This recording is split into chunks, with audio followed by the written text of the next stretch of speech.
Good evening, everyone. Welcome to the first in-person meeting of 2022.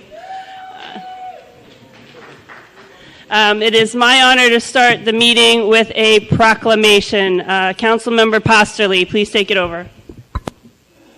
Okay, thank you, President McGinnis. Good evening, everyone. It's great to see you all here in person tonight. And we have a very special presentation for a very special young man. And at this time, before I read the proclamation, I would like to ask Joe Brand to come up and say something about Dunia Sibomana Rodriguez, who just took home the state championship for wrestling.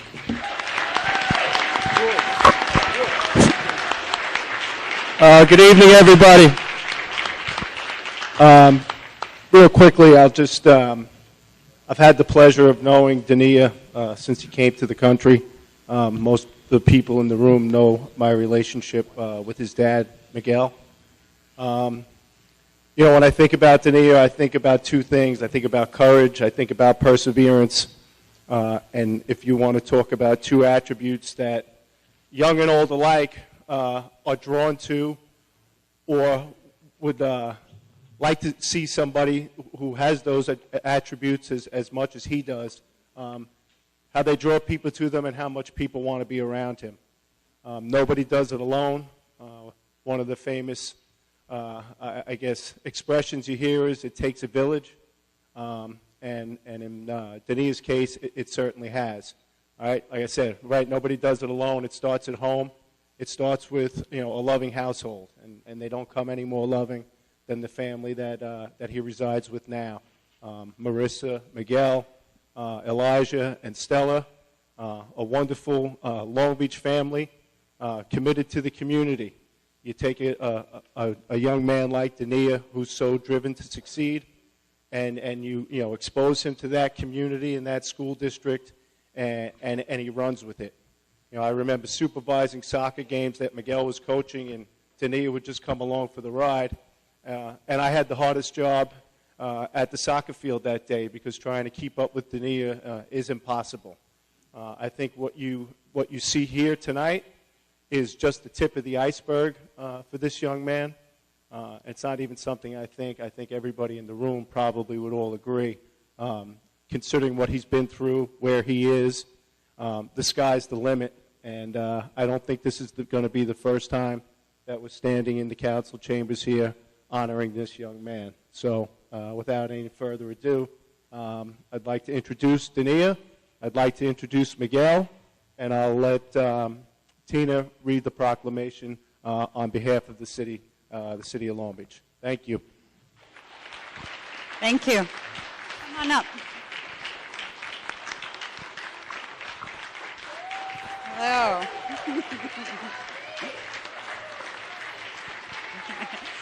Dunia, whereas the City of Long Beach wishes to recognize those individuals who are committed to the betterment of the city and the lives of our residents, and whereas the City of Long Beach does also desire to publicly acknowledge Dunia Sibomana Rodriguez in honor of his New York State Tournament victory in the 102-pound Division I championship, and now and therefore on this day, March 1st, 2022, the City Council and the City Manager of the City of Long Beach, in recognition of his outstanding achievement, proudly present this proclamation to Dunia Sibomana Rodriguez. There you go. Thank you so much. You want to say something?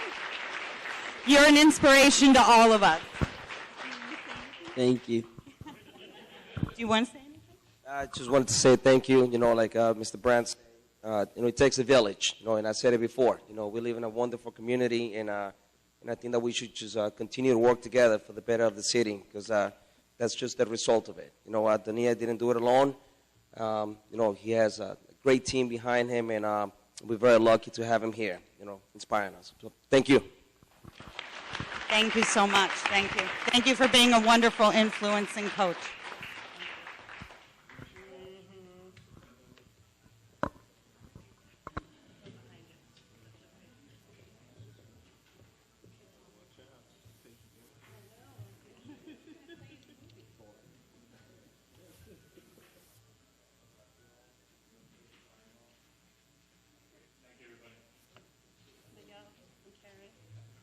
Congratulations. So thank you. The last thing we want to talk about here, Dania, as you know, I've told you already, but for everyone else, Dania is going to be made police commissioner for a day in recognition of his achievements on this coming Friday. We're going to get him out of school a little bit early. His dad's going to bring him over. We're going to bring him into the police department, show him around a little bit. Got a couple of gifts for you, and you're inspirational actually to each and every one of us as well. And when I really started following the story and talking to your dad and talking to people around town, you have a lot of love in this community, and we would be honored if you would accept that from us as being our police commissioner for the day on Friday. Thank you very much.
Okay, we're ready, Dave?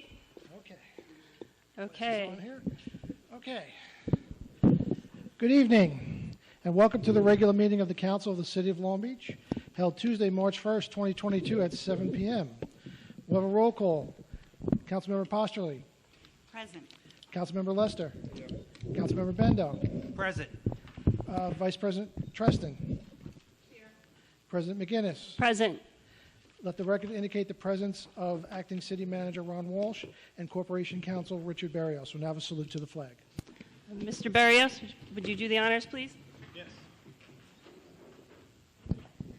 Pledge allegiance to the flag of the United States of America, and to the republic for which it stands, one nation, under God, indivisible, with liberty and justice for all.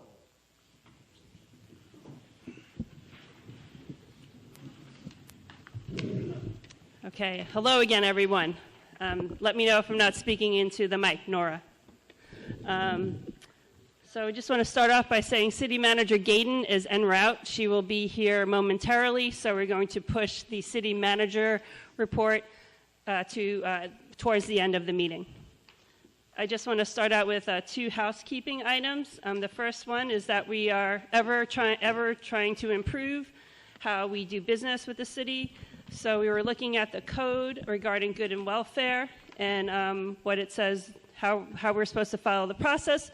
So you'll notice that the sheets have changed slightly. And again, this is something that we're still modifying. So if you have any comments or questions, please feel free to ask any one of the council members. I also want to mention in housekeeping that Ms. Resnick has issued the January 2022 year-to-date budget report. It is on the transparency portal. She's been working on those reports. It's a lot of work, and I want to thank her for that. She made some highlights to that report. One highlight is that in the general fund, There was a negative variance of over $1 million in the beginning of fiscal year 2022 as far as beach revenue. This is something that we're going to have to make up somehow. Discussions with staff and the council on ways to address the shortfall by the end of the fiscal year are ongoing. The second issue or variance in the general fund is the paid fire department overtime salaries. Right now, through January 2022, overtime salaries were at 150% of the total budget for the fiscal year. This makes the entire fire department budget at 99% right now through January for the entire fiscal year. The primary drivers of the spike in overtime are a mix of staff shortages due to COVID, less full-time staff versus budget, full-time staff on temporary disability due to work injuries, and a dramatic increase in paramedic attrition, primarily driven by uncompetitive market salaries. Overtime spending, according to the controller, can be managed via labor contracts. There are discussions between the paid fire department union leadership and the city's corporation counsel's office, which are ongoing. With that, I'll turn it over to Dave. Okay, on to the regular calendar. Item 1 is approval of minutes from prior meeting of February 15th, 2022. Do I have a motion to approve? I will. Second? I will. Before we vote, I just have one quick correction. Sure. In the very last sentence of the minutes, it says about closing the meeting. It says it was seconded by Mr. Leston, was duly closed. All 5 council members present voting in the affirmative. There was only 4 council members I'll present change at that. the meeting. 5 to 4. No, your mic's not on. Oh, mic's on. Okay. We're changing in the last sentence of the meeting minutes. It said all 5 council members voted to close the meeting. There were only 4 council members present at the meeting. So we're changing 5 to 4. In spirit, though, John. In spirit. In spirit. Okay. Vote on the minutes as amended. Councilmember Postoli. Yes. Councilmember Lester. Yes. Councilmember Bendo. Yes. Vice President Treston. Yes. President McGinnis. Yes. Okay, item 2 is transmittal of a certificate to the City Council by the City Clerk. All of you should have received the original copy of the certificate in your packets this week, and the copy has been left on the desk on top, and it's also in the agenda under item 2.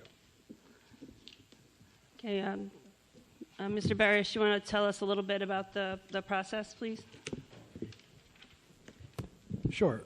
So as everyone remembers, the City Council opted out of the MRTA last year. We had a certain window of time in which residents who wanted to force a referendum would file petitions with the office. Petitions were submitted. The City Clerk reviewed them as per the law and basically concluded as per the certification that the signatures did not meet the constitutional requirements for a referendum, so there won't be a referendum on this issue. As far as the future is concerned, this administration or any future administration can opt in to the MRTA sometime in the future. We can hold future public hearings. As we get more data, we can consider that, and the council can make an informed decision if it chooses to do so. Thank you, Rich. So basically, the council has asked to still be apprised of any rulings, et cetera, by the state's Office of Cannabis Management. So this is an ongoing fluid issue of which the council still not has made any sort of final decisions. We're just following the process. Right. Any questions from the council? Mr. Bendo? I just have one. On the summary you provided us on Section 9, subsection EF, you talk about the petition volume numbers. Can you just tell us what the volume numbers are? So the question was what the volume numbers were? Yeah. Okay. So Just define what the volume number means. it's basically on the cover sheet. So when petitions are traditionally submitted, they're submitted in packets. And so you have cover sheets on every individual bunch of petitions. If you have more than one pack, it's supposed to constitute one whole petition. So multiple volumes equal one petition. Okay. So it's like in a volume of an encyclopedia or something. Right. Okay. Yep. I do have one question. Mr. Lester? I'm not sure. Speak up, please. Yeah, Your mic's not on. Click up. Up top here. Okay, there.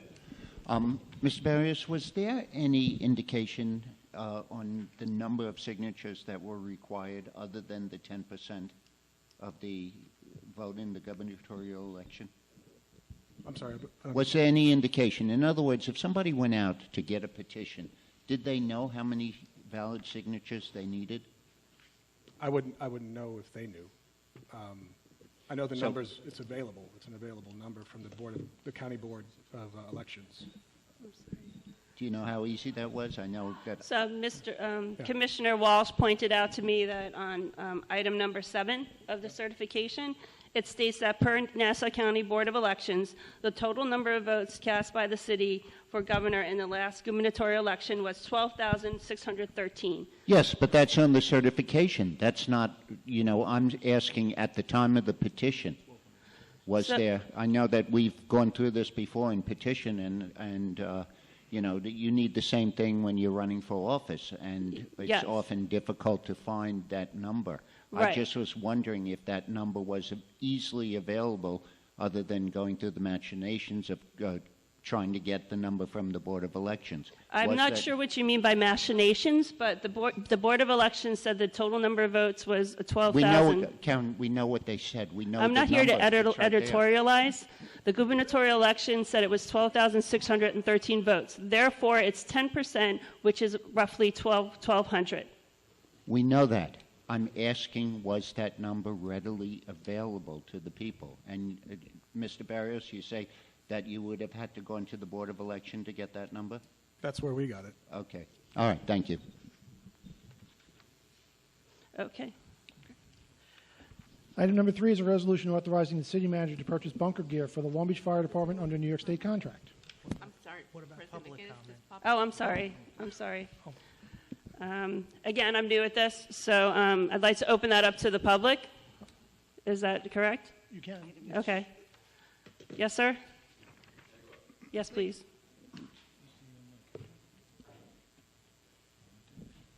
Please state your name and address for the record.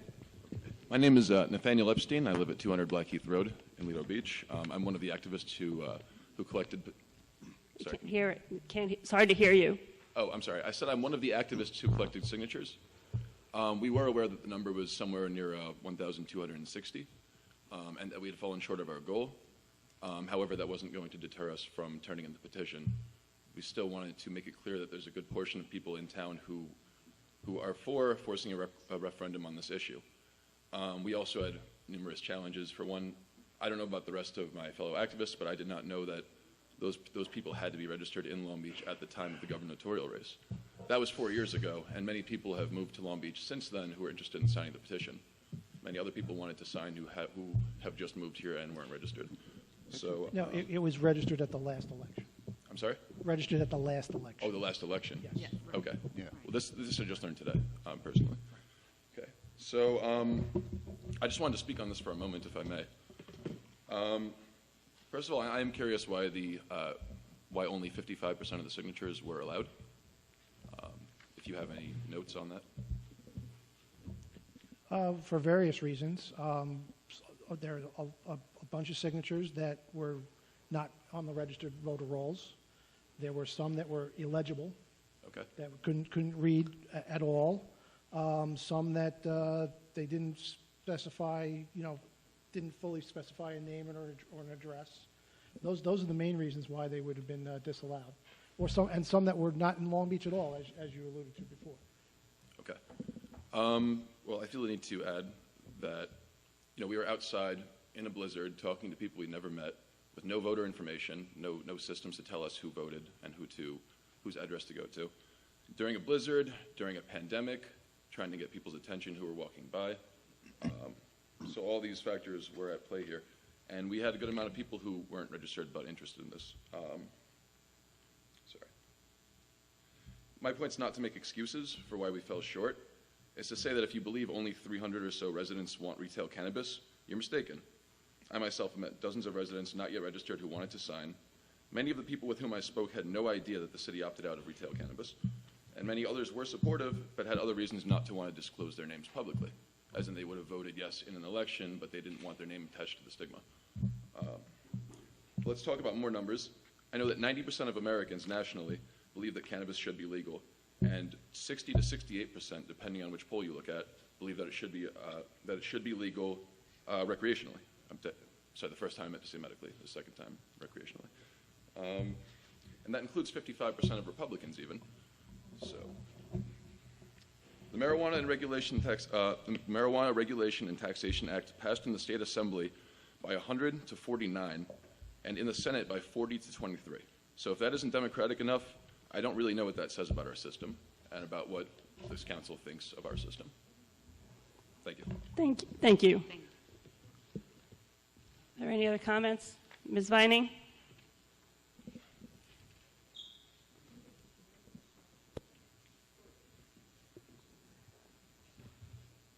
Hello. Hi. Judy Vining, 410 East Broadway, Long Beach. I just want to say that clearly this council had their fingers on the pulse of the community. Even if you took the top number, 700, which some were disqualified, out of a city of 35,000, that's not a cry for having cannabis dispensaries or consumption sites within the city.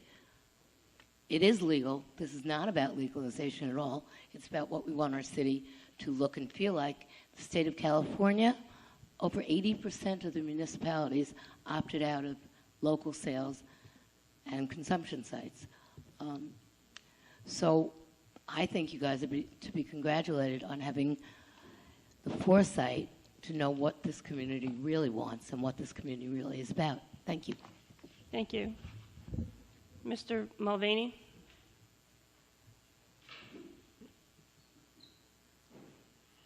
I'm certainly glad to be here. Good evening. Please state your name and address. James Mulvaney, Dalton Street, Long Beach. I have bad arthritis, and I've been prescribed medical marijuana. I have to drive to Coral Place every other week, and I was hoping that as things expanded, I wouldn't have to drive to Coral Place. I take any number of other things because I'm an old guy, and I just go to Precision. I go to my local pharmacy. I can't do that, and it seems as if because some people may have some problems of their own, think we should all not be allowed to use marijuana. It's legal. What I take is legal. I have a card in my pocket from the state. The question of whether it's a gateway drug, tobacco is the first gateway drug. Beer is the second gateway drug.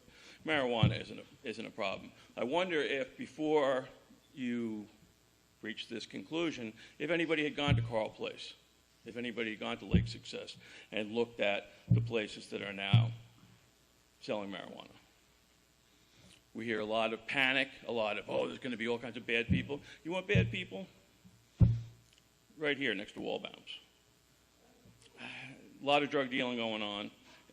Coral Place, not so much. So I don't understand why the drives of the world all of a sudden are wagging the dog.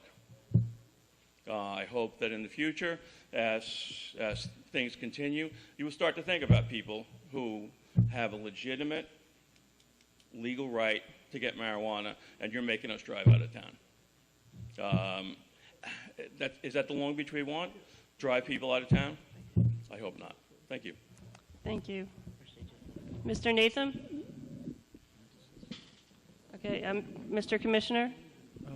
Just want to say one thing. While I appreciate your comments about everything that you just mentioned, I don't think any geographic location in this city can be singled out as bad people. So I do not accept the fact that you said next to Wallbounds. I was not talking about any specific people.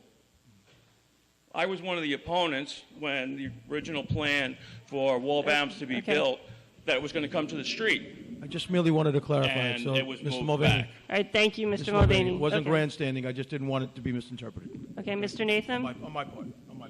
Understood. Good evening. Good evening, Joseph Naham, 700 Shore Road, Long Beach. The city opted out of a time when the holiday season, the shortest periods of daylight, and blizzards were confronting petitioners. As we said before, it was nearly mission impossible, and it was almost as if it was by design to try and get us to collect that amount of signatures in this short window with the shortest daylight, with blizzards and holiday season when people are also afraid to go out because of the pandemic. All right. And we're talking about a plant that's legally sold in New York called, let's talk about hops. It has a cousin named cannabis, and when it's distilled and processed, hops leads to a very problematic substance which people profit heavily from in Long Beach. Cannabis, however, has many medicinal benefits, and it treats depression, and it treats anxiety. There's a lot of people, not the 350 that were able to be included in the petition, but thousands of neighbors here who I love and treat as family and would do anything I possibly can for these people. And I don't think it's right to think of this as in the 20th century fear-mongering way of this is not the type of people we want to have here. I think the fear-mongers are the people who I don't think should be around here. The thing that we're opting out of, just to be clear, is 40% of revenue dedicated to New York State community grant funds. Qualified community-based nonprofit organizations and local governments would be eligible to apply for funding to support job placement and skill services, adult education, mental health treatment, substance use disorder treatment, housing, community banking, nutrition services, services to address adverse childhood experiences, after-school and child care services, systems navigation services, legal services to address barriers to reentry, linkages to medical care, women's health services, and other community-based supportive services. To further support the social and economic equity program, furthering participation of equity applications in the cannabis industry, this is $1.5 million annually that we would have been having, and we just took the spoons out of every person who would have needed that out of their mouth. And we were trying to bring a referendum so that it could be done democratically. We're not saying it has to be done, but let the people vote for it. And I just hope that you have the insight, because of where our money status is currently, our budget, to say there's a light with trying to let people have a referendum and vote on this. And I think you have the power to have that referendum here this year now, so that we don't have any more time wasted. You know, people are saying how this marijuana is a crime issue, and $5 billion more is spent on the New York City Police Department than the entire Ukrainian military. And we don't have a lot of things going for that. So I just hope that we can see this is a plant, and it's not that difficult to try and legalize it. Thank you. Thank you. Mr. Nam, I'd just like to respond to a couple of things. First of all, even though I wasn't on the council that voted to opt out, they had no choice because the way the state set this up, you're talking about it was done at the last few days. It was ridiculous that the state said, well, you have to do this now before we even put out what we're going to do. You could have opted in. No, you didn't have to opt out. Then let the people decide, I'm not going to shop there. Well, it was the only but option. Now that plant isn't the only legal option to be sold here. To opt out. The state said, if you don't opt out now, you never can, but you can always opt back in. That's what the state said. Yeah, but everybody else opted out. It was Long Beach who was the last one. You could have done it earlier, and then we would have had longer daylight to try and collect the signatures. That's not what happened. And I know you weren't on the city council No, at I the know. time, I know. But that's the fact. But I had think a choice. I think where the blame goes is the state did not prepare this properly. The blame could have been that Cuomo shouldn't have had an opt-out period. Oh, that might be true. The other thing, though, that you have to understand is state law does not allow us to have a referendum. You just asked for a referendum. They do not allow us to have a referendum at this point. Referendums, and Mr. Barrios can address this, referendums are only for specific statutory events. Rich, could you just address that for a second? Right. He does it so much better than I do. I can try. That's a lot of pressure. So New York is a state where the only way you get referendums or voter initiatives are one of two ways. Either the state expressly authorizes it, like they did here in the MRTA, or there are permissive or mandatory referenda under municipal home rule law, which is literally just a list of things. This doesn't fall under that. I'm sorry. Home rule. Home rule law, municipal home rule law. Yeah, it's a state law. The municipality has its own ways to try and make a referendum happen that's not connected to the state. No. At least, listen, I can't give you legal advice. What I'm saying is the state of New York specifically, we can't just have force of voter initiative unless the state ledge allows us to do so. That's the catch-22. So just one question. Mm-hmm. The city of Long Beach, not necessarily the city council, but the city of Long Beach, if we wanted to have a referendum on this, we would have to go through the state legislature as one of those parts of the process? We couldn't do it anymore because basically when the state ledge passed the MRTA, that was the window for the permissive referendum, right? And that's what triggered us having, or the city having to opt out and triggering all the time frames in which you guys had to act. My question wasn't about this specific referendum. I'm saying a general referendum. You can't do a general referendum. There are specific criteria that are allowed to be called for a referendum. Rich doesn't have those, at the ready right now, but this topic is not one of them. So the MRTA gave us that one shot at a referenda, and now the council has voted on it. However, at this point, the council always has the opportunity to vote in if it so chooses. So the council is monitoring the situation as the legislation and the codes develop. Okay. So nothing is off the table. Well, I hope you do opt in. Thank you. Any other questions? Yes?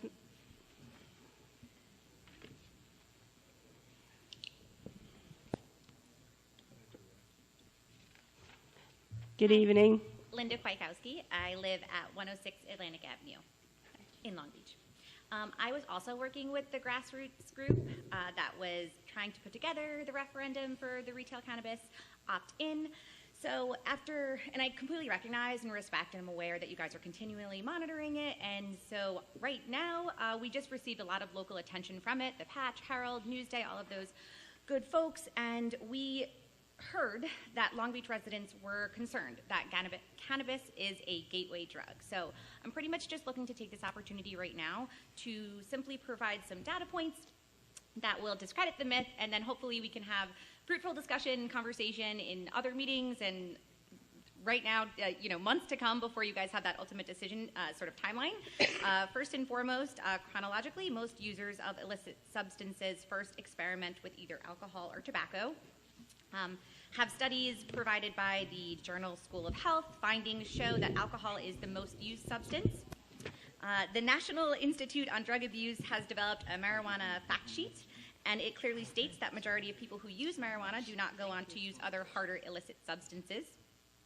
Last year, the National Bureau of Economic Research leveraged data across all 50 states and DC to explore the broader impacts of recreational marijuana laws, or what's considered RMLs. The studies found that there was little to no compelling evidence to suggest that recreational marijuana laws result in increase in illicit drug use, arrests for Part 1 offenses, drug-involved overdoses, or drug-related treatment admissions for addiction. Pretty much also wanted to mention here, I think we're all well aware of the opioid epidemic, and wanted to say that cannabis offers a viable alternative to opioids. Cannabis use is associated with greater rates of opioid use treatment, retention. Cannabis offers a viable alternative to the opioids, and I think Long Beach has an opportunity to acknowledge the safety and efficacy of marijuana as an alternative medical treatment by sort of supporting the retail cannabis sales here in the city. So ultimately, just wanted to sort of state that there is no sort of solid evidence to support that cannabis is a gateway drug. It's sort of an antiquated theory, and I hope that we could have, again, some open discussion, like hear each other out about sort of what is useful for you guys. I think my question formally to you is, what information and supporting data would be beneficial to help you assess your decision? What can we provide to you guys to help have a better informed decision?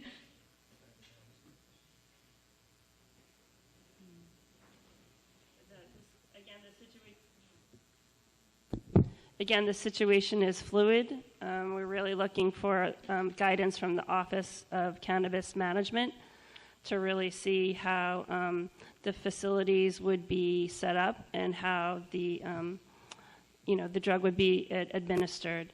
Again, projections on revenue of sales and sales tax would also be helpful. And then again, feedback from the community would be helpful as well. Okay, thank you. Thank you very much. I want to acknowledge the presence of City Manager Gaydon. Thank you. Sorry, I'm a little late. Yes, the flight was late. Do we have another gentleman that wanted to speak?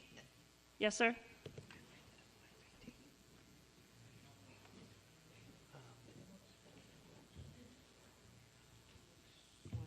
Hi, can you hear me? Testing, testing. How's that? Okay. All right, cool. My name is Kyle Pace. I live at 18 Vinton Street in the Canals. I also helped gather petitions in the blizzard from a few weeks ago. I have a few things to say. I'll keep it short and sweet. I apologize. So I'd just like to challenge an idea. Can you just check and see if the button is on? Could you just like hit it or There something? you go. How's that? Okay. Thank you. Good? Speak loud. Yeah, you got it. I'd just like to challenge an idea I've heard come up in the council meetings that cannabis dispensaries and consumption sites would somehow make our city less safe or less family friendly. My family's lived in Long Beach for the better part of 60 years. I grew up and graduated from Long Beach High School. During this time, I've come to know and love many people who happen to use cannabis, some as medicine, some to increase their enjoyment of a Pink Floyd album. They're mothers, doctors, engineers, family, and good neighbors. They aren't a scourge to the community, and they certainly don't care about getting their children into recreational drug use. While we were petitioning, the most surprising thing to me was how many folks wanted to sign our petition but felt afraid to put their name on paper. While I'm hopeful this stigma will dissipate eventually as generations live with legalized cannabis, it still struck me that people in our community felt scared or ashamed to display their opinion for something that's totally legal. If we're serious about reversing the trend of overdose and addiction, we'll concentrate our efforts towards reducing the unregulated market. As somebody who's lived here my whole life, I can tell you that while we are a safe community, we've always been saturated with illicit substances. We all know this. I'm sure the police commissioner can speak to this. We had a great conversation earlier this week with Police Chief Paul Storty from Great Barrington, Massachusetts. Great Barrington legalized cannabis in 2018 with the first dispensary opening in 2019. Since then, there have been 5 dispensaries within city limits. According to him, there have been no substantial upticks in crime, no increased possession by minors, and most importantly, the black market has been effectively eradicated. When asked about reduction effect on stick-ups and other sort of like drug deal-related crimes, the downstream effect, he said he hasn't had one in just about over 3 years. There's been no sort of residual crime as a result of like a drug interaction, right, or buying drugs from somebody. Great Barrington has a population of 10,000 and generates about $3 million a year in tax revenue from the sale of cannabis. Here we have a $1 million shortfall in the budget, as we alluded to earlier. So I believe that getting rid of the black market is the safest thing we can do as a community. Opting into legalized sales is the fastest way to eradicate the unregulated drug market. Adding legalized dispensaries does not increase our community saturation rate. As I've already mentioned, we all know here, it's already saturated. We can shift the market from unregulated to regulated where we have control. Thank you. Thank you, sir. Okay, any other questions from the public? All right, thank you. Dave? Okay, item 3 is a resolution authorizing the city manager to purchase bunker gear for the Long Beach Fire Department under New York State contract. Thank you. Commissioner Miller?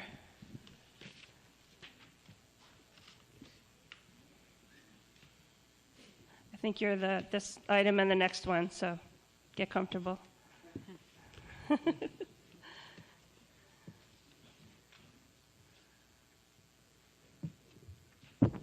Joseph Miller, Fire Commissioner.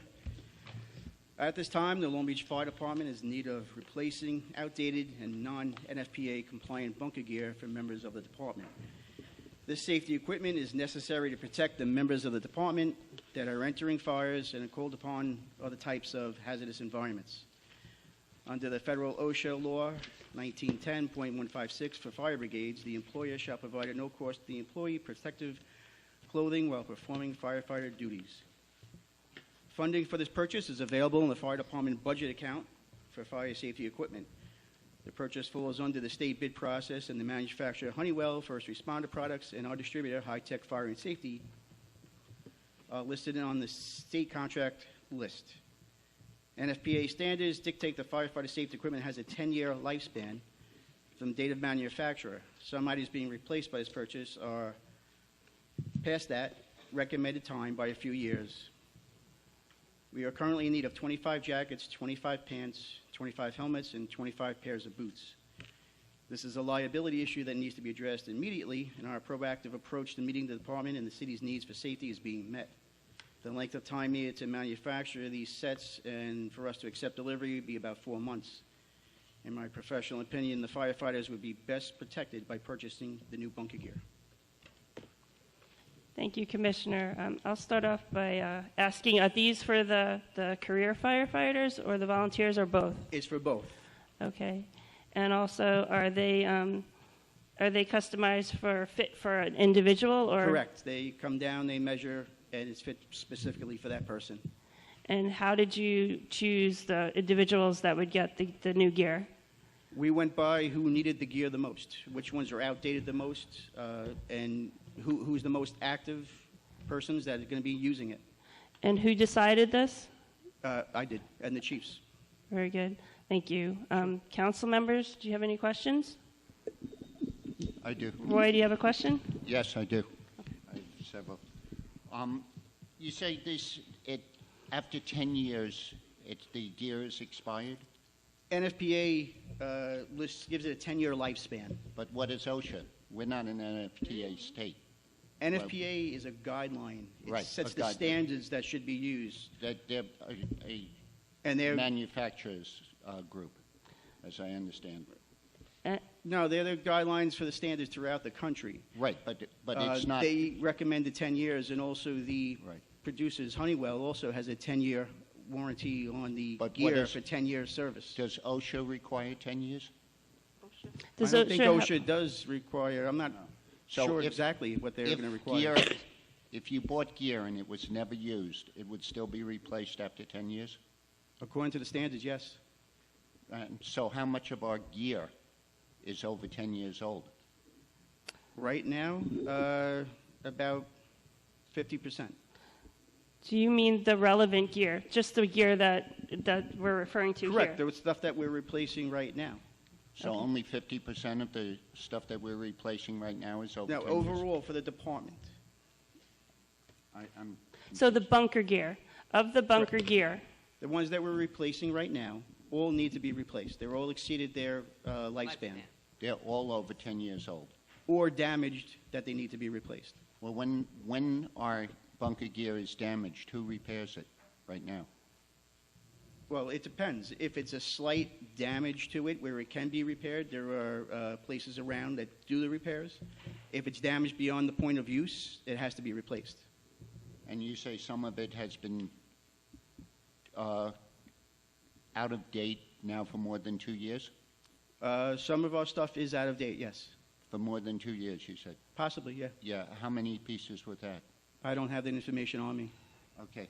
Now, the question is, I understand that firefighters need their gear and stuff like that, but on the paid firefighters, the professionals, they're given a equipment allowance every year, I'm sorry.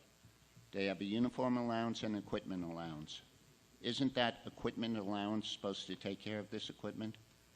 For maintenance, not replacement.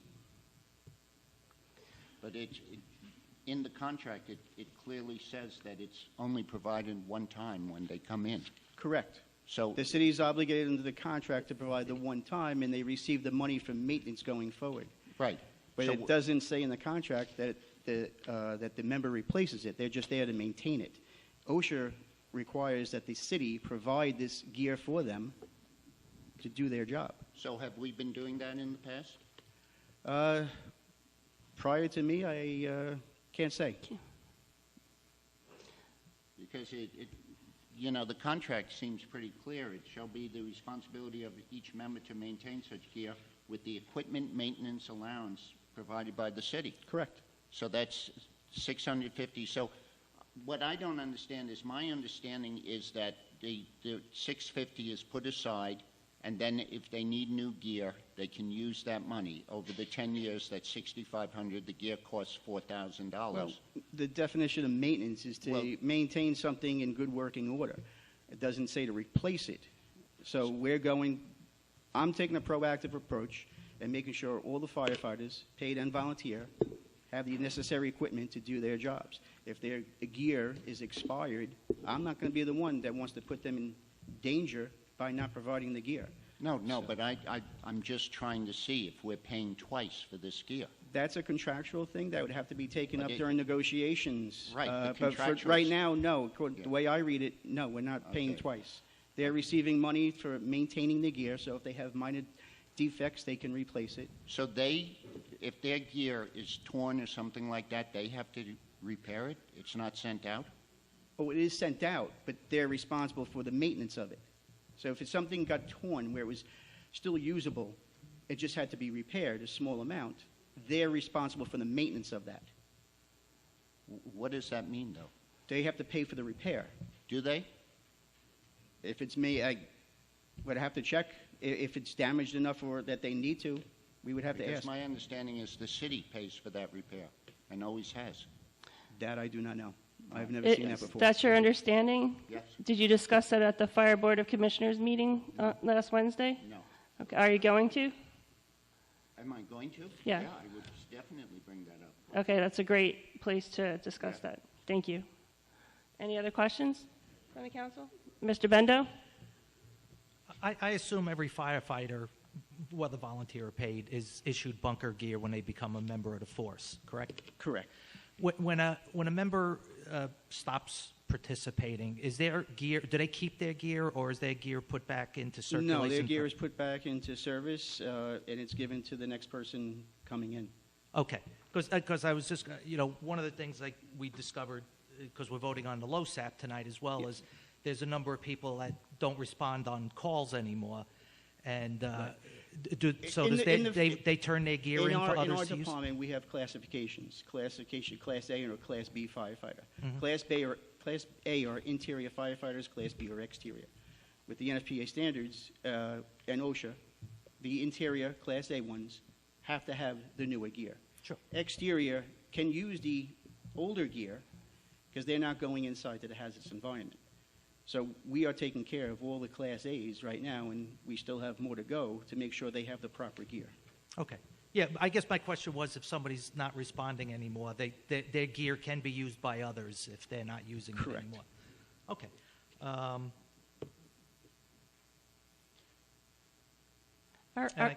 Yeah, that's it for me. Commissioner Miller, are paid professional and volunteer firefighters both classified into A and B, or just the volunteers? You could have that with the paid side, but that'd be someone who would be on light duty that's not functioning as a full firefighter. The paramedics were not firefighters, so they are not Class A's in any way. The volunteers, we have both A and B, because some members are able to go inside and meet all the requirements to do so, where others might not, and they're still contributing by being outside. Okay, so I can tell you, as not being a firefighter, the distinguishing between the paid and the volunteer is really helpful in the dialogue, because to me, I can't tell if the bunker gear, first of all, goes to paid and volunteer, or if Class A, Class B. Out of this purchase, 10 of them are going to the career, and 15 are going to the volunteer. Okay. Volunteer. I just have a question in regard to, is there an inventory list that, is somewhere or that can be universal, just so we know? Yes. Just so that we don't have, all these questions all the time and we just say, okay. Yes, the fire department has done inventories of the equipment that we do have. I think what would be helpful is that we are going to be doing inventory. Each firefighter has gear. And what we should do and what we can talk about is putting the dates on the gear. So if the gear is 10 years old. Well, just to interrupt, when they manufacture it, they have a date.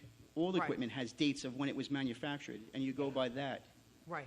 And so that the council will be able to see that and then the question should not arise, how old is the equipment and what is the standards for the equipment?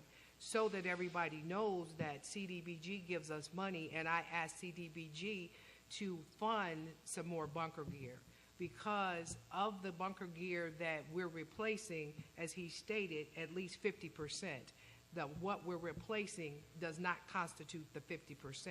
So unless CDBG gives us money, each year there will be bunker gear in the budget. Right. And so what we'll do is we will create an inventory, and our inventory list that will list the age of the bunker gear. And that we want to, as administrations, to make sure that our firefighters, whether they are paid or whether they're volunteers, that they're equipped with the proper equipment to fight the fires that they need, and that we keep them safe. Thank you. Thank you. Okay, thank you. Wait, don't go far. I'm not. Okay. Okay. Does the public have any questions about this item? Yes, sir?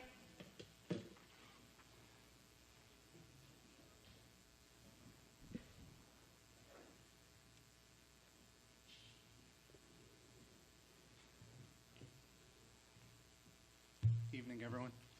Jordan Levitt, Engine Company Number 2, 54 Arizona. I'm one of 2 members within the fire department that's certified to inspect and categorize this gear. I think I can add a little light on the situation. So in regards to OSHA and NFPA, NFPA is the organization that standardizes all protective equipment within the fire department. Everything from trucks to bunker gear to hand tools, every other piece of equipment. In regards to bunker gear, OSHA actually, in their category for bunker gear, references NFPA standard. So they say very clearly that it is the NFPA standard by the line item that makes up the standard for bunker gear and when it should be replaced. The 10-year time period for bunker gear is the only standard within the entire NFPA catalog, which is a huge reference material, 4,000 some odd pages. It is the only one that's actually mandated with a time frame of expiration. It's very clear in there that it says everything else is suggested, but when it comes to the 10-year time frame, it's a mandate. They've had huge conversations about this over the years, and it has to do with the degradation of the materials themselves, increases in the quality level of the products as time goes by, the technological products themselves. So whether it sits on a shelf or whether it's used, it still expires in 10 years. But there's one other really important note. They actually categorize the level of damage and the amount of repairs that every piece of bunker gear is allowed to withstand. So if you have an article of bunker gear that's 1 year old and it's damaged, there's a certain dollar amount or percentage of the gear that can be repaired at 1 year old.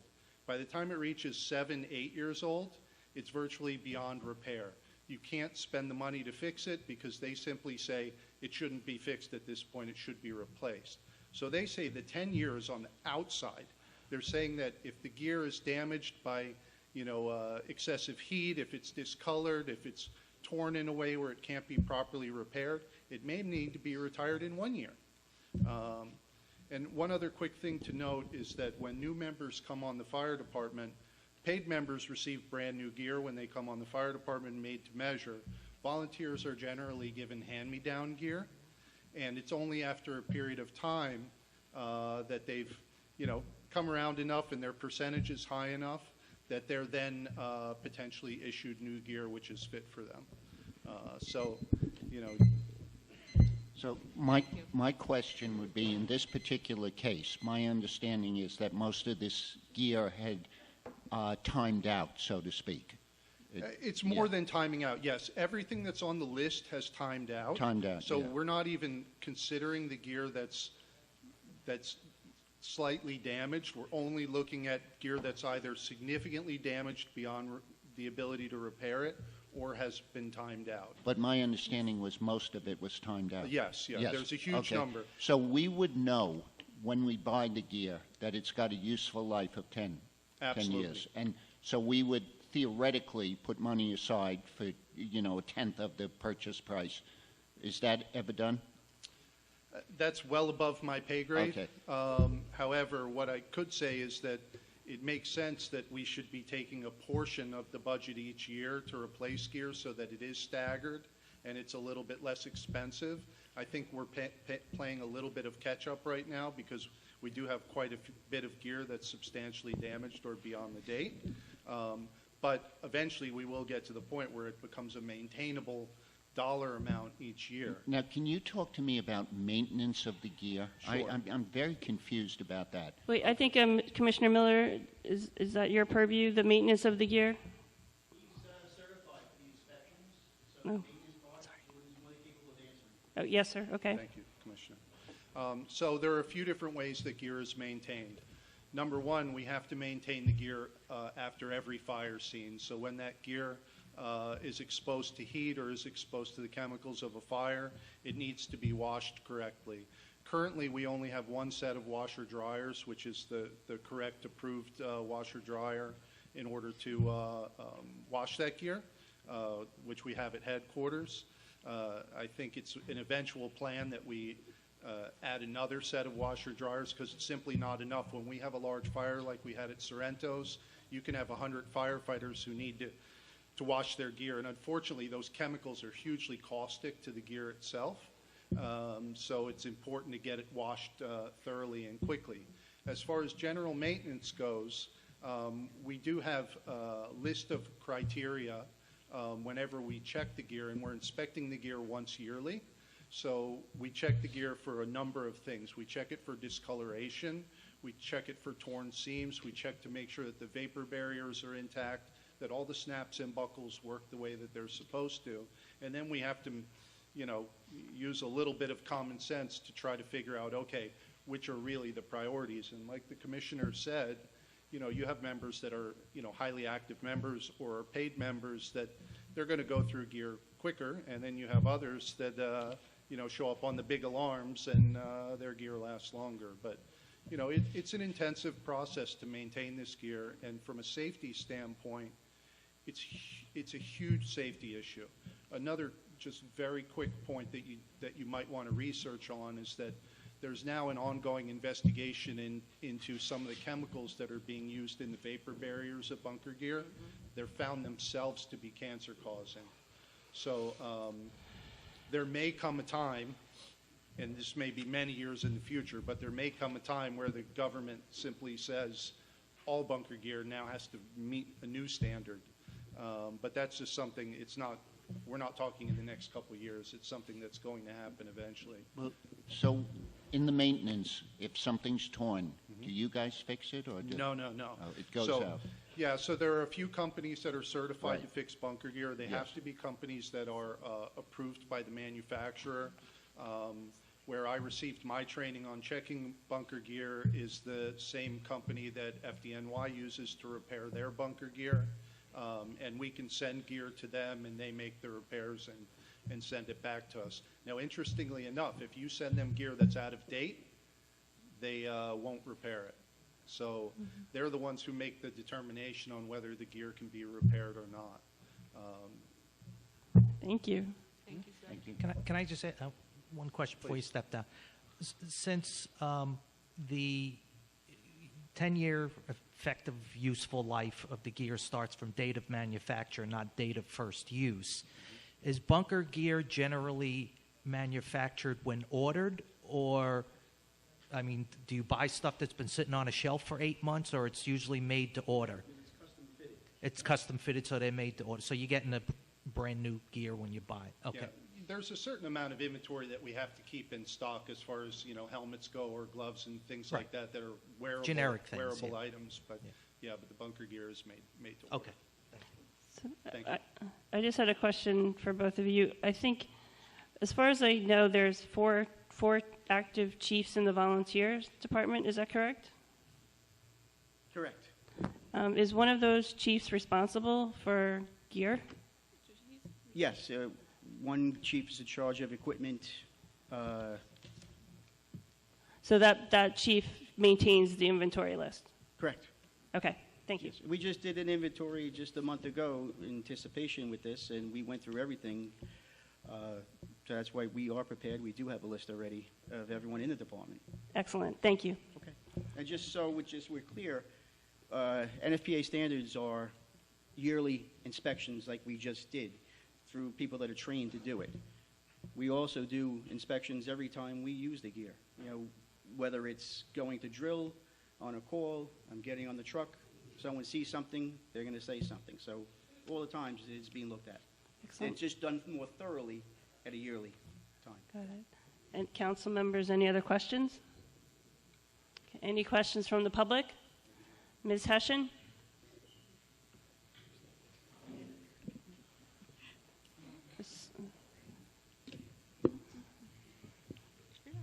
Brandon Coons, Long Beach resident, city fireman. Closer. I think we should use the weed revenue to pay for the new bunker gear.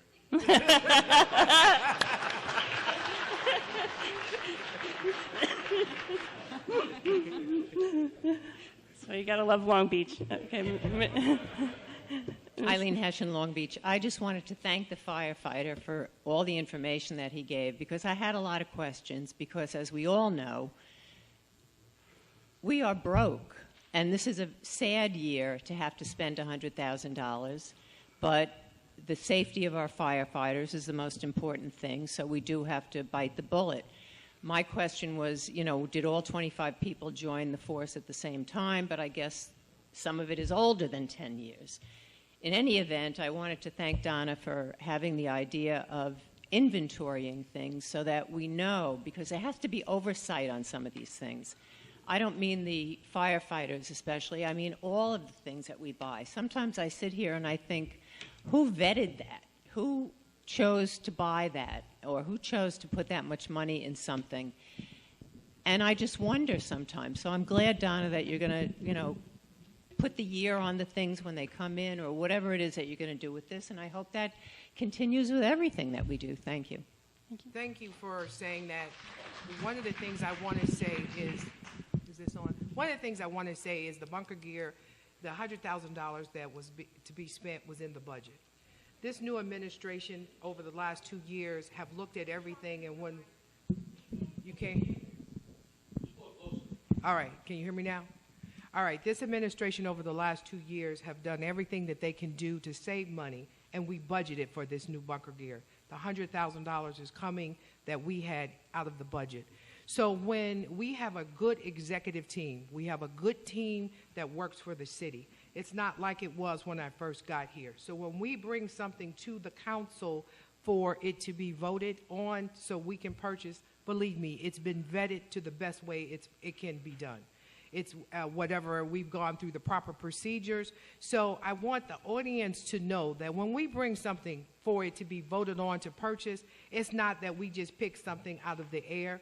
Believe me, we went through everything. We dotted our I's, we crossed our T's, and we made sure that what we were getting was going to be safe and it was economically safe for everyone. If we buy something that's outside of the budget, we let the council know that it is outside of the budget. But just as you said, thank you, Eileen, for that. This $100,000 that you're saying that we, you know, having to spend, it was budgeted for, and now we're purchasing. And if we're going to buy something outside of the budget, we will let the council know that this is something that we had to get. We have to go into contingency, and this is the reason why we didn't budget for it. Thank you. Thank you, Donna, and thank you for the level of excellence that you've really brought to in everything that the city does. Next item.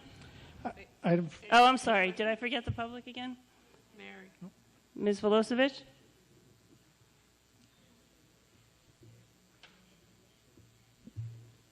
Mary Volosevich. I would suggest that whoever does the gear make a list for the next time you have to make a purchase like this.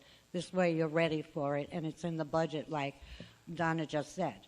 So when do you need the next group of 25, 20, 30, whatever it is? Mm-hmm. Because obviously it's going to be coming up, and $100,000, if you put the money aside, it's not such a shock. Thank you. That's what they should be working on, the next group that's going to be needed. Thank you. It's empowering our department heads to be responsible for their own budgets and working with the administration to make sure they get everything they need to do their jobs to the best of their ability. Any other questions from the public? Okay, item 4 is a resolution authorizing the approval of a list of eligible volunteer firefighters for the 2021 Length of Service Award Program LOSAP Service Credit. Commissioner Miller?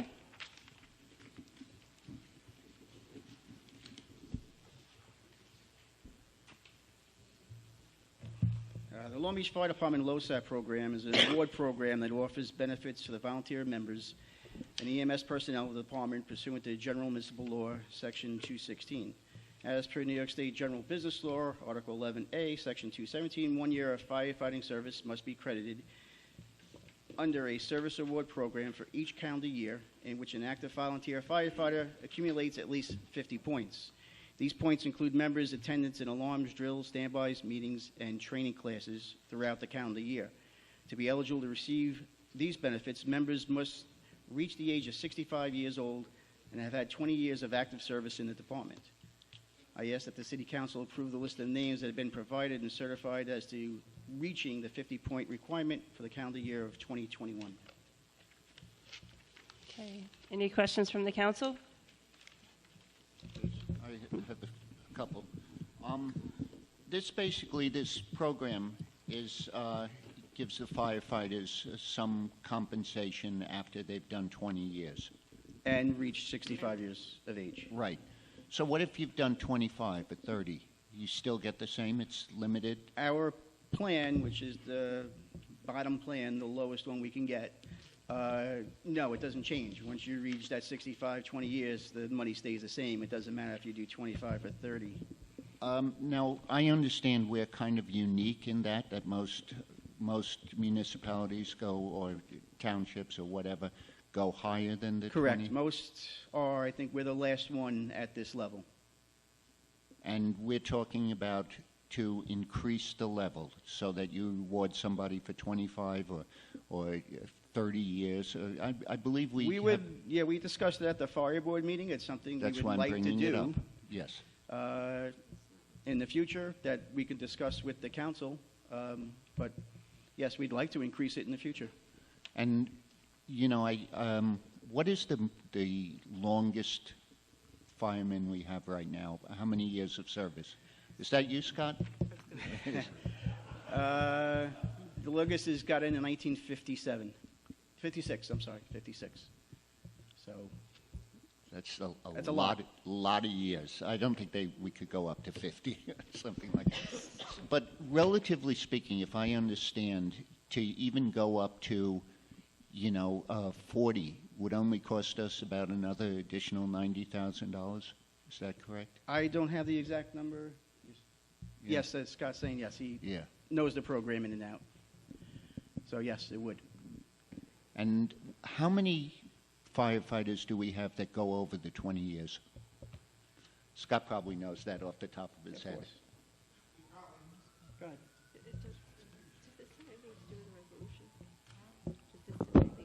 We probably have at least 40 to 50 that are over the 20 years, me being one of them. So when I hit my 20 years, probably about 8 years ago in the program, because the program didn't start until the mid-90s, I'm maxed out. So there's no incentive to me to make calls, except I still want to make calls, even though my wife will argue that point. But the whole idea of the program is an incentive for the volunteers to continue to respond. Once we've made that 20 years, that incentive is gone. But we actually still have a very large, dedicated group of people. A lot of them back there tonight are like me and have over those 20 years, and they're some of our most active members. Scott, I hate spending money, but this is one of those things which would benefit that many people. I'm in full agreement. Less than the bunker gear. I'm not clear what this has to do with the resolution, though. What you're proposing is something that should be discussed at the Board of Fire Commissioners and brought forward. Yes, but that's not doesn't have to do with this resolution. Because this is where we're talking about these. No. We're not disputing that what you're saying is not a good idea. What we're saying is that's something. It's germane to this. No. Okay. All right. Forget it. How you ever said anything. Okay. So I have a question again. This runs us about over $100,000 a year in the budget, correct? This program? No, it's 90. 90,000? Okay, last time I thought it was 100. It fluctuates based upon the actuarial rates. Yes. The actuary looks at it every year, so it can fluctuate anywhere from the 90s to 105. It's been, and there are some years that city administrations have skipped paying into That's the right. program, Right. which then, you know, obviously this program is audited by the auditors every year, and it's supposed to be funded a certain percentage. Right. We happen to be fairly well funded, and with Ina and Donna here, they've been, you know, putting in the money that needs to be in there.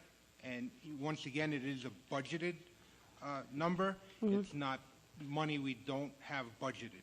Right, and then the recipient, once they hit the criteria and stop working, they get a one-time payment, and then that's it, correct? Well, they have a choice of a one-time payment or monthly installments. Over how long? They don't have to stop either. Okay. Our members still come around. They reach their mark, their benchmark, and we still have members that still come after that. Like Scott said, it's not so much of the money, it's our members are devoted to doing the job. Okay. Any other questions from the council? Yeah, just one. Each year when we get the list of people and the point totals and things like that, there's typically a decent number of people that have like 0 responses over the course of the year. Are those like retired members that just are maintained on the roster? Correct. They're like emeritus members or something? Some of them might be inactive life members Okay. who are out of state, or there's maybe people just didn't make it that year. For whatever reason, everyone has their own story. But Right, yes, so some there of the is reasons retired why that they're members, still some of the on there. retired members may be maintained Oh, on of the course. list. Of course. Okay, that's what I was just. Okay. Any questions from the public? Okay. Item 5 is a resolution authorizing the city manager to purchase 2 police utility vehicles for the city under a Sourcewell contract. Okay, Commissioner Walsh? Good evening, everybody. The resolution in front of you is for the police department to purchase 2 Polaris Rangers. They're the XP1000. I'll just call them ATVs for now. We currently have a total of 4 ATVs, if you will. 2 of them are in, I would say, fair at best condition.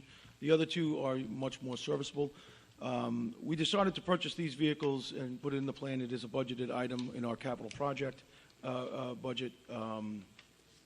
When we bid these out, I asked my staff, and more specifically my fleet manager, the guy I use for fleet management is Sergeant Corbett, to actually go through and see if we can do the best we possibly could for pricing. So we actually went outside of the state bid and went into something called Sourcewell, which is a contract or a group that the city is actually a member of, and we were able to save an additional $12,000 off of the price of these particular vehicles.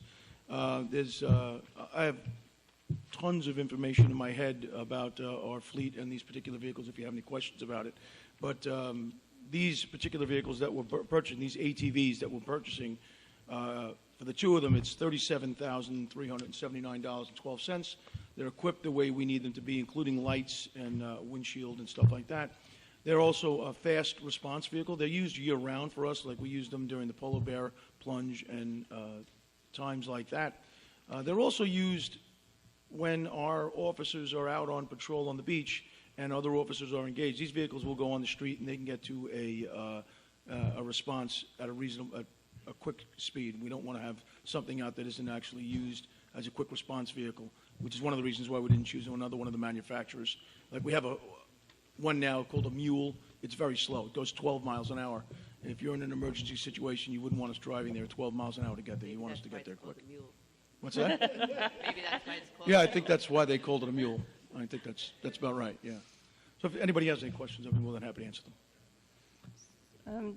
Commissioner, are you saying that I thought I saw several emails of questions from the council members on this?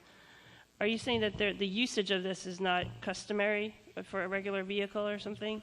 So this particular vehicle is a 2-man vehicle. It's not restricted. A normal ATV like you think about is a single-man vehicle. This one we use for patrol at night with our officers on beach patrol, and oftentimes we'll put them together. We also use it during the day. We put out 4 ATVs, if you will, every single day during the summer. We only have 4 right now. So when one breaks, we're not putting out or when one is in need of repair, we don't put out a patrol, we'll put somebody else on foot.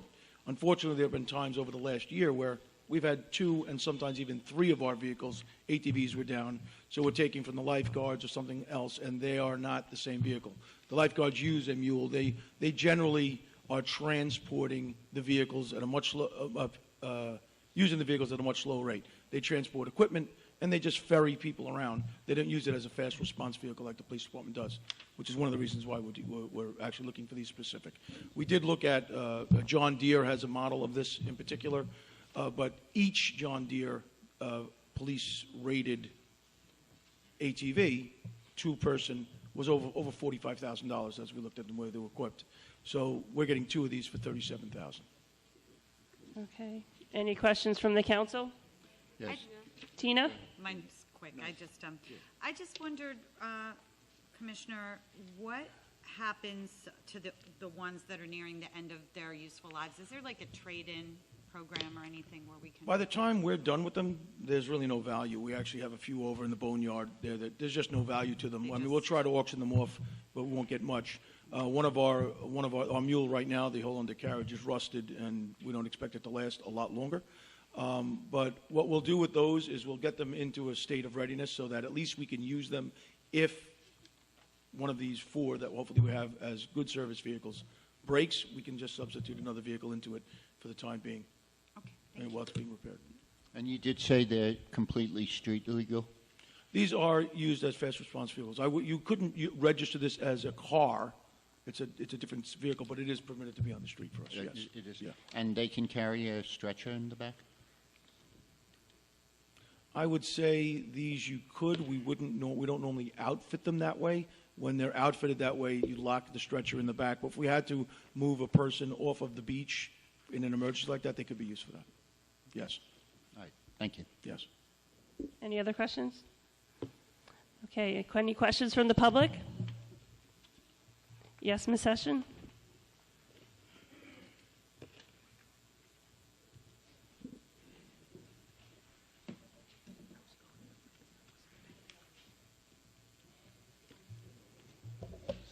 Eileen Hession, Long Beach. $37,000 sounds like a drop in the bucket. That's the cheapest thing I've heard in a long time up here, so that's good. I do wonder sometimes, though, we have such beautiful cars on the road. I'm talking in general about the fleet that we have. They all look like they're brand new, even the ones that are driven by the traffic control. I have asked many times and even gone upstairs, not to you, Donna, this is years ago, do we have a fleet manager? Is there somebody that takes care of all these cars? We have a big garage, but do we use the mechanics there? Do they do all of the repairs, or do we send it out to Island Park, or what? I don't know. We have when I first asked, they said we don't have a list of the number of cars that we have here, which I thought was ridiculous. There is no inventory about that, and I was also assured that no one takes a car home at night, which I know for a fact is not true.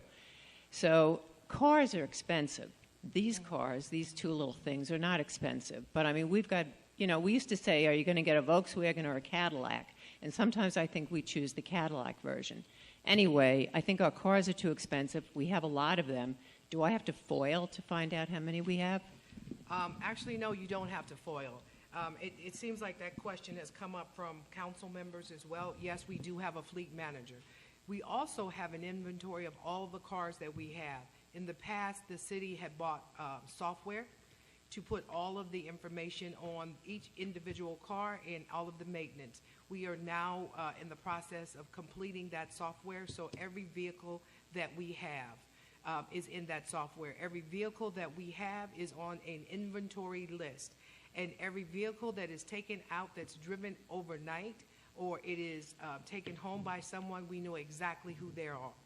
There are rumors out there of people having take-home vehicles who actually do not have take-home vehicles, because we have 2 or 3 vehicles in our fleet that can be driven by anyone that needs to take the car home or take the car to the city or wherever. We went on a field trip to some of the other municipalities. We took the Avalanche, which is not driven by an individual. The council will be receiving a vehicle policy, which means that policy will tighten up who can take a vehicle home on a regular basis and who cannot. As far as the mechanics are concerned, we're looking at the garage. However, you need to know that we do have mechanics. We don't have enough mechanics, but we do have mechanics that works on cars. When we have fire trucks or things that the mechanics cannot work on, of course, those things do go out. So there are some things that the mechanics can't fix, and what we want to do is to make sure that they are fixed and then they will be out. So I don't want people to think that this administration is doing anything outside of what we need to do to save the taxpayers' money. So when you look at a lot of the cars that you see and you say they look really good, there are a lot of cars, they look good, but they're old and they're costing the city money. So yes, we do have a fleet manager. We do have fleet software that we are now putting into place so that we can keep up with every single car, how many miles it has, when the last time it was serviced, as such. Thank you very much. That is very good news, because that is so the opposite of what I heard when I spoke to the person who was in charge of transportation 4 or 5 years ago. I'm very happy to hear that. Thank you very much for all that detail. Oh, you're and welcome. Who is the fleet manager? Well, currently there's a couple of people. We have the IT gentleman who's doing the servicing for the software. Greg Scott is also over the garage, and he takes care of the fleet management. And also Michael Robinson, who keeps up with the inventory to make sure that the Excel sheets that's been used for years, and I'm not sure when you asked, but when I first got here, there was an Excel sheet. And then what I have found since I've been here depends on who you ask on what kind of answer you will get, whether you will get the truth or whether you'll get what they want to tell you and say it doesn't exist. It was and a so crazy that list answer has at been the time, I'll existed. tell you. What'd you say? It was a crazy answer at the time, Yeah. that nobody knows how many cars Yeah, there are. so it's being taken care of. Okay, good. Thank you very much. You're welcome. Donna, you just brought up about the cars. How many of them have GPS in them? None. Right. None? At this time, no, but that's an expense that has to be budgeted for. And then you have to know that when we put a GPS in a vehicle, if they're in a union, that is a union negotiated item. Yeah. You just can't put GPSs in union employees' cars. Yeah. You have to negotiate that But in. what about city cars, not a union You have to employee? negotiate that in. If they get So in a car. we and can't put them in our garbage trucks or police cars and stuff like that? It's a union issue. You have to negotiate it in the contract. And right now, it's not? It's not in the contract. says- Not in the contract. Or any of the contracts? No. Nope. Okay. Okay, any other questions from the public? Yes?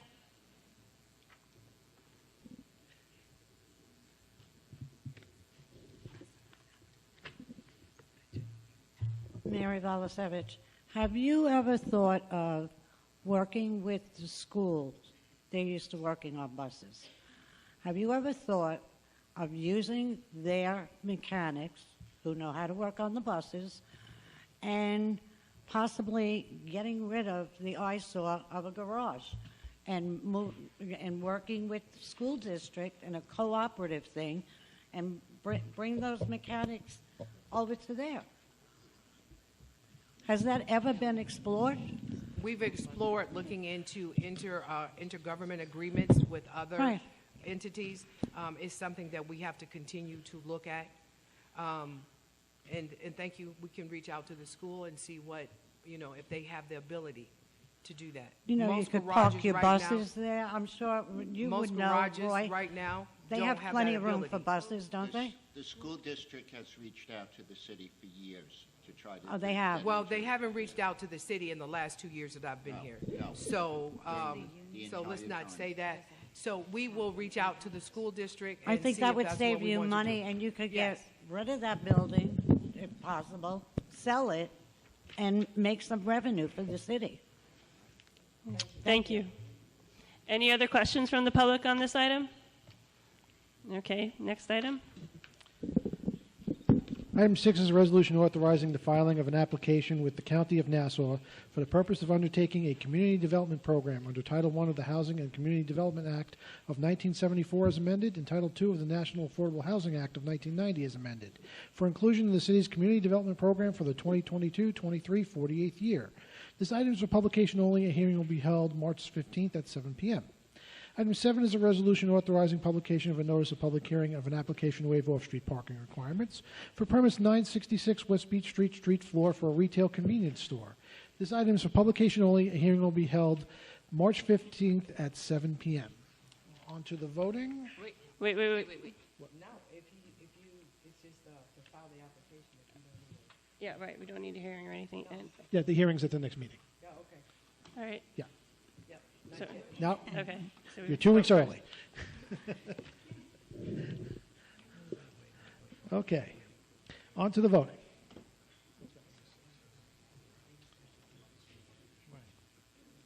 authorizing the filing of an application.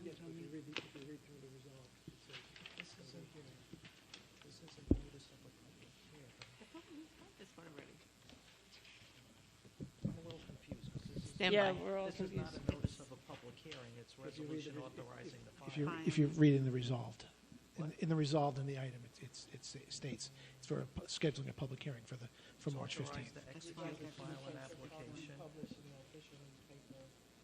Yeah, this is the same way we do it every year. It's the hearing is at the next meeting. This is just Okay. I didn't write it. Okay. Okay, on to the voting. So item 3 is a resolution authorizing the city manager to purchase bunker gear for the Long Beach Fire Department under New York State contract. Won't you just move the adoption of this item? I will. Second? I will. Voting. Councilmember Posterly. Yes.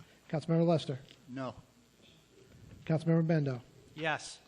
Vice President Treston. Yes. President McGinnis. Yes. Item 4 is a resolution authorizing the approval of a list of eligible volunteer firefighters for the 2021 Length of Service Award Program LOSAP Service Credit. Who introduced and move the adoption of this item? I will. Okay. Second? I will. Wait, I thought I did. Wait, who got? Who knows? Give it a Karen. Give You want it to these two. Okay, you want second? Sure. Okay, thank you. Voting. Councilmember Posterly. Yes. Councilmember Lester. Yes. Councilmember Bendo. Absolutely, yes. Vice President Treston. Yes, and thank you, ladies and gentlemen, for your service. President McGinnis. Yes. Item 5 is a resolution authorizing the city manager to purchase 2 police utility vehicles for the city under Sourcewell contract. Won't you just move the adoption of this item? I will. Second? I will. Voting. Councilmember Posterly. Yes. Councilmember Lester. Yes. Councilmember Bendo. Yes. Vice President Treston. Yes. President McGinnis. Yes. Item 6 is a resolution authorizing the filing of an application with the County of Nassau for the purpose of undertaking a community development program under Title I of the Housing and Community Development Act of 1974 as amended and Title II of the National Affordable Housing Act of 1990 as amended for inclusion in the city's community development program for the 22-23 48th year. Would you just move the adoption of this item? I will. Second? I will. Voting. Councilmember Posterly. Yes. Councilmember Lester. Yes. Councilmember Bendo. Yes. Vice President Treston. Yes. President McGinnis. Yes. And finally, item 7 is a resolution authorizing publication of a notice of public hearing of an application to waive off-street parking requirements for premise 966 West Beach Street, street floor for a retail convenience store. Would you just move the adoption of this item? I will. Second? I will. Thank you. Voting. Councilmember Posterly. Yes. Councilmember Lester. Yes. Councilmember Bendo. Yes. Vice President Treston. Yes. President McGinnis. Yes. City Manager's monthly personnel report has been filed by the City Clerk, who will make a motion to close the meeting. I will. Do I have a second? I will. Voting. Councilmember Posterly. Yes. Councilmember Lester. Yes. Councilmember Bendo. Yes.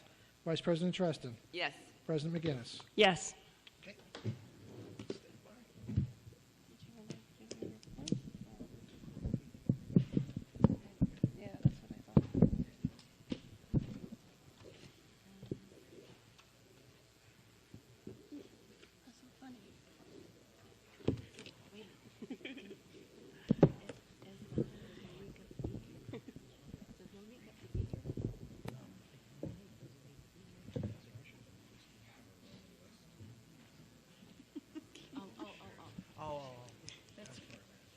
want to do that before good and welfare then?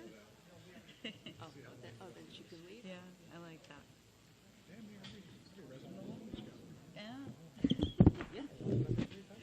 Okay. Okay, we're going to start good and welfare now. Right. Michael Corbett. Thank you. Mary Velosevich. 2 for 2. Nora Belzy. Okay. Eileen Hession. I'm just going to say, Eileen's taking attendance.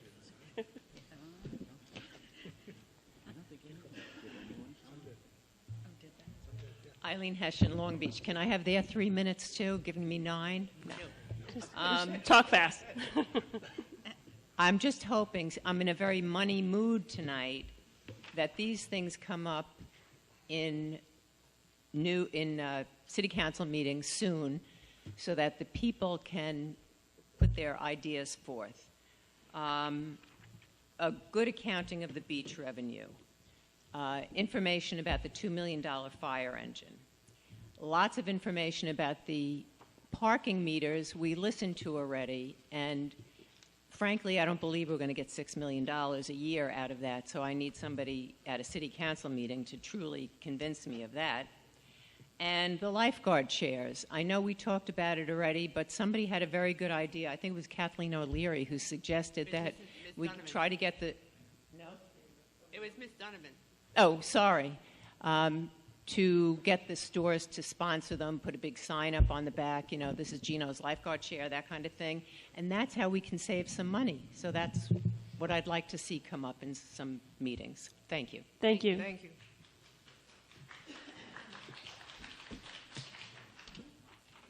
Judy Vining. Do you need all of these?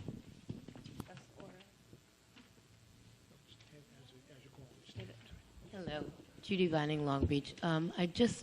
When you were talking about waiting for the state and regulations, you do know, and I hope you've got somebody monitoring it, that the Office of Cannabis Management Board meets once a month and puts forth whatever regulations they're coming out with, and there's a 30-day period for you to respond, or for anyone in the public to respond, actually.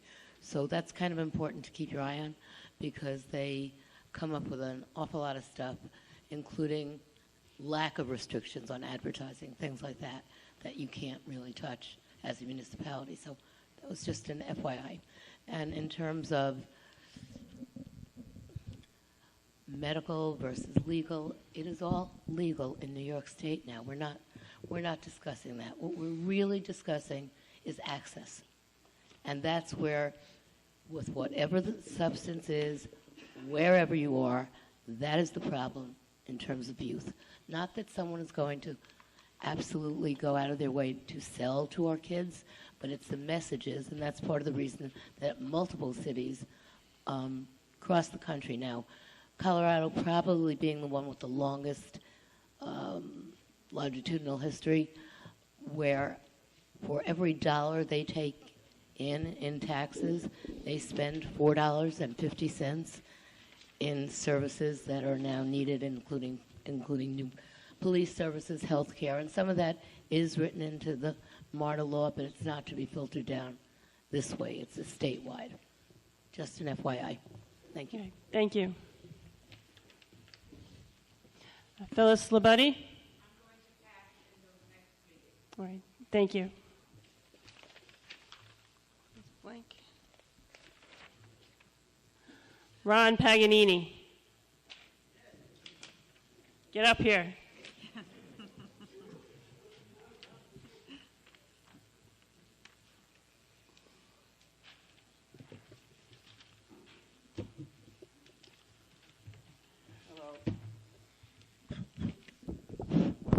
I just want to say, whatever I say here it's not personal against any individual here. It's just to give you an update from what I've heard and how I feel. So don't take it to heart. Okay, Ron. Don't take this to heart. All right. A lot of people actually called me and complained that, and I'm going to tell you why.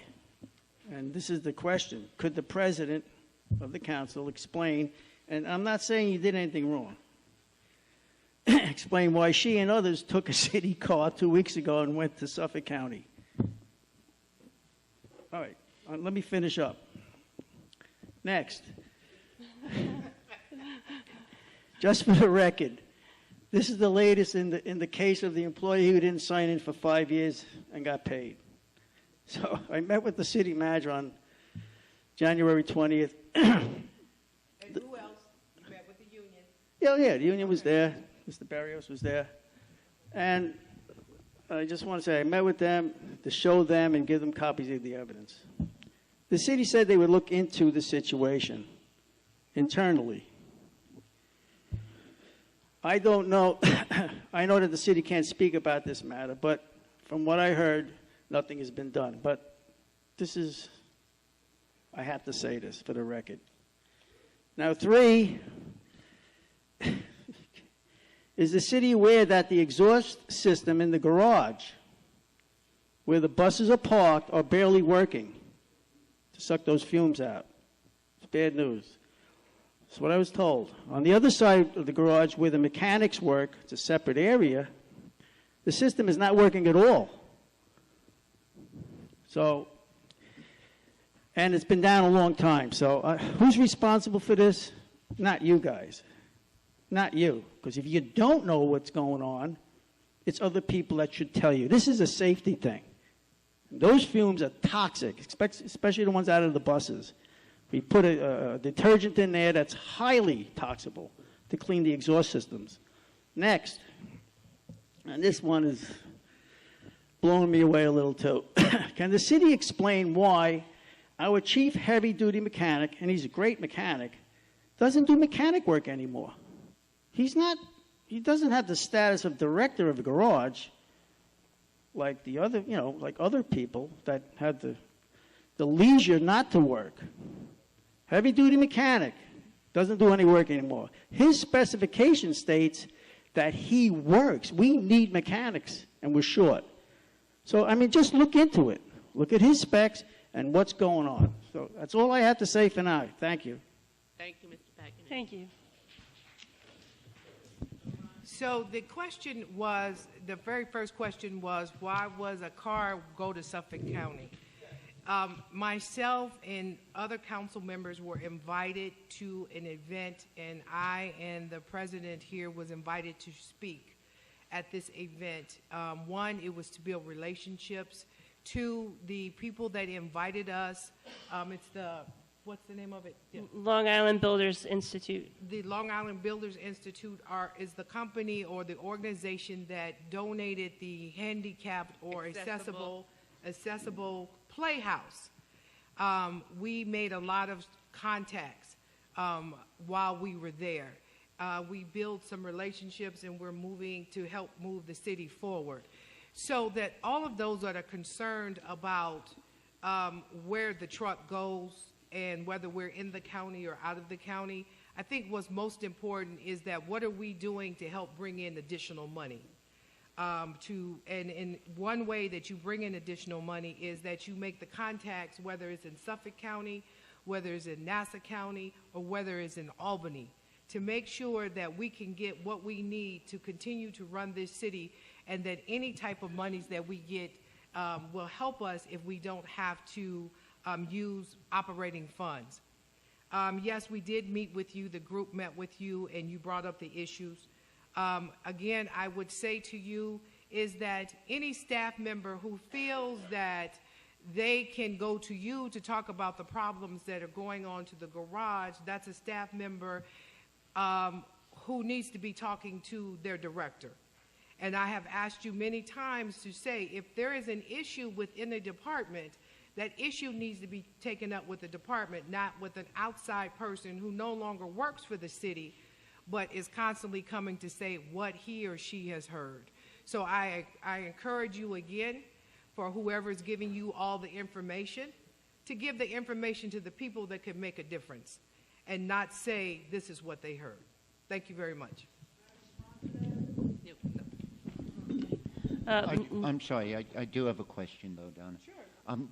The fans, that's something that, if it's true, concerns me. Had you heard about that before, or this is the first time? Yes. Okay. And I guess if nobody comes up and says anything, then there's... No, you know what? We have individuals within the community, and we have individuals within staffing who feels that their job is to talk to the community versus talking to their supervisors. Right. If something comes up, of course we're going to look into it. I will have someone look into this. But nothing had come up at No, this point. nothing has come up. I always tell people follow the chain of command. Absolutely. But if nothing's come up, you know, then... But we will look into Yeah. every topic that he has brought up. We have looked into it. When we deal with personnel, we don't come back to say what has been done. And other members of staff don't know what's been done either.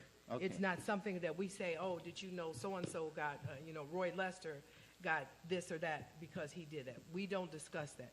Yes. Yeah. No, I'm just a fan, something exhausting. Oh, yeah.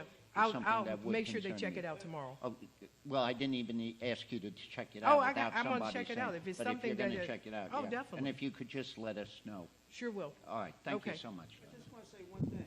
You know, it's a shame that the employees don't.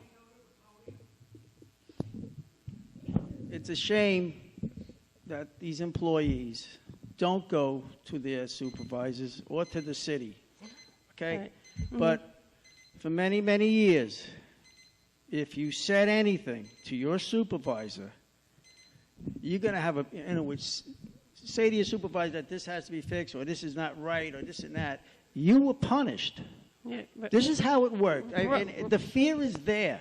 Ron, things are different now, and I hold you responsible. You Me?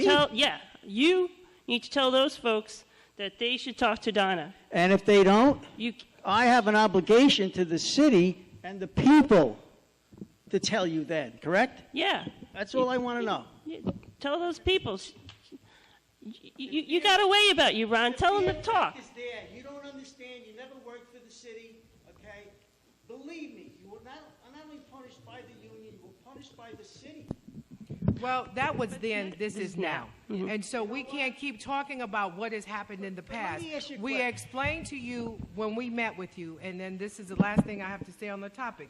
We explained to you is to have the employees come and talk to us. Nobody's going to be punished for telling us that there is something wrong within the garage. So I implore you again, if an employee has an issue, go to the director. If they don't want to go to the director, come to me so we can have the issue resolved. Okay. I'm not in the habit of penalizing somebody for saying that there's something wrong with the city. Okay. We're in the habit of trying to move this city forward. We can do this, Ron. I agree. Next. Ron, that was your time. Okay, we got to go. I just want to say one thing. I agree. That was your time, sir. Whatever you said, put it in a memo and send it to all your employees. All right, thanks, Ron. Okay, Linda Giles.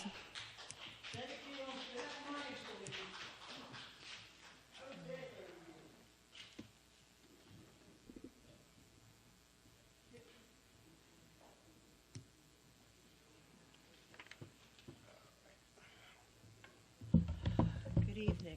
Hello. Good evening, Linda. Am I loud enough? Okay. My name is Linda Giles. I am a 73-year resident of Long Beach. I lived here in the 70s when the city looked like a war zone. Yet I had enough faith that this oceanfront community would make a comeback that my husband and I bought our second home here. And indeed, we rose from the ashes, as did our property values. This happened through hiring experts who had the vision and knowledge to resurrect the city. We had grants to revitalize our business section. Interest about our waterfront came through developers. Now we're faced with one of our greatest challenges. On the verge of bankruptcy, we must find a way to rise again. We all know how we got here. Patronage, incompetency, political hijinks, and poorly negotiated contracts. Many people have worked hard to get you elected. We saw people who loved the city and wanted to work and thrive. Please, work together to create a city we can all be proud of. Thank you. Thank you, Linda. Okay, Nora Egan. 3.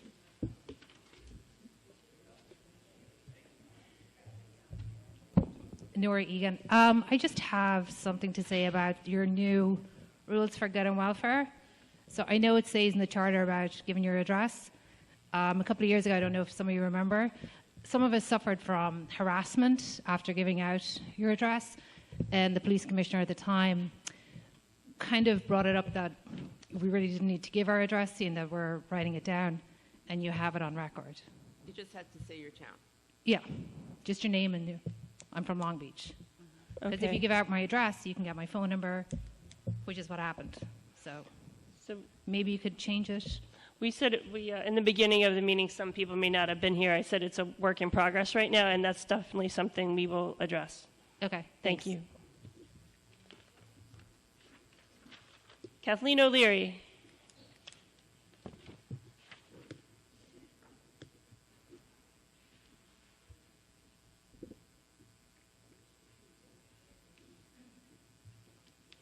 Hi, Kathleen O'Leary, Long Beach. Good evening. Good evening. I want to say two quick things before I get to the main point. I did not realize on the website that this was an in-person meeting. Just the absence of a Zoom link wasn't enough for me. So in the future, if we have to switch back and forth, maybe a positive statement that what we're doing would be more, it would get my attention. Okay? Okay. The other thing is the city garage, which seems like we're speaking about a lot today. I want to point out that that garage was built in the 1920s by Bell Telephone.